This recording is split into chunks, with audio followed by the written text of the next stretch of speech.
Well, I'm excited. I'm about to launch off on a road trip to Huntsville, Alabama on Wednesday, and I'm trying something new on the blog for the first time.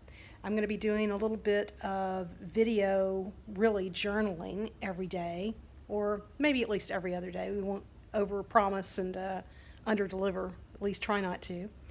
But yeah, I'm trying to get back into the idea of what a blog was supposed to be originally, which wasn't the polished magazine article kind of piece that I typically go for. Not that I'm going to quit writing those because I love to write and part of it is polishing writing, but really to try to get into going with an everyday, few lines, few pictures. What am I up to? Where am I going? How was the day?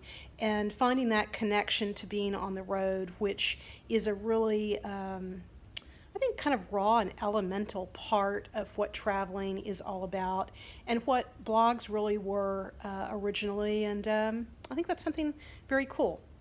So anyway, Wednesday I launch off for Huntsville. Road trip will take me about a week, round trip. And no, Luca Patel, who is in my lap, can't come.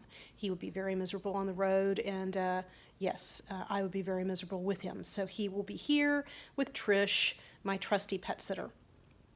So Monday I launch off, and instead of driving through New Orleans, which I would typically do, going to Huntsville, I decided to drive through Vicksburg, Mississippi, where I haven't been since I was maybe, I don't know, 9, maybe younger. So I've got a wonderful old bed and breakfast that I'll be looking forward to sharing with you. And Thursday morning we'll probably get up and spend some time in the Vicksburg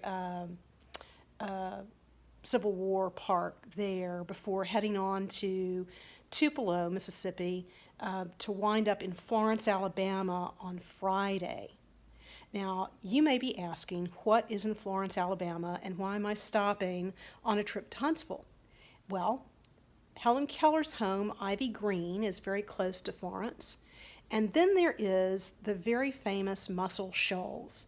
If you've never heard of Muscle Shoals, I'm sure you've heard of Aretha Franklin, the Rolling Stones, Percy Sledge, Paul Simon, just to name a few of the greats who recorded there during their heyday. So I'm really looking forward to seeing that. So I'll be sharing those things along the way. And then, of course, once I get to Huntsville, I'm in Rocket City. If you didn't know, Huntsville, Alabama, that's the U.S. Rocket Center. That's what helped put us on the moon in the 60s, and they're still building them. So I look forward to taking you there, and we'll see how all of this goes.